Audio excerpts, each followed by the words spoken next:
Brad? May mga kasama rin niya pang taga-saglit. Ano masasabi mo dito sa hukbong samahan?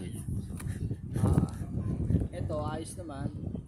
Kaya lang, kailangan mag-charge ka at ang tingin sa atin ay robot. Robot ba?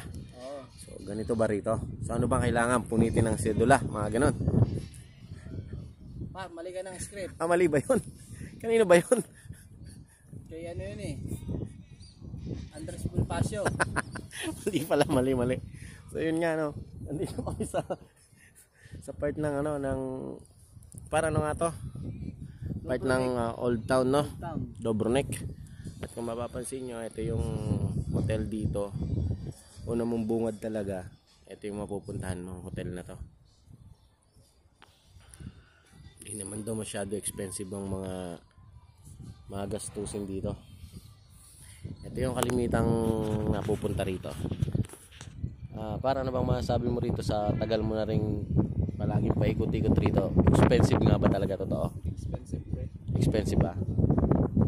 Easily ko convert mo lahat sa peso yung bibilin mo. Di talagang mas malaki, ano? Ayun. Yan yung sabi niya. So, thank you. Ikaw, Brad? Ano masasabi mo rito? Maganda. Maganda? Maganda dito. Kung sakaling pupunta rito, ano mga kailangan dalhin?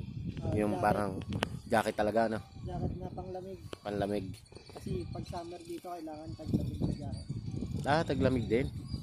Hindi ibig sabihin pala, magtaglamig at taginit. Parehas lang. No? Okay, thank you. At least mapanood ng mga tropa natin. Magdala kayo ng maraming corned beef. Corned beef daw. Ng manok yan. Palit daw ng manok, yo. Okay guys. Ito muna sa ngayon. Peace, yo.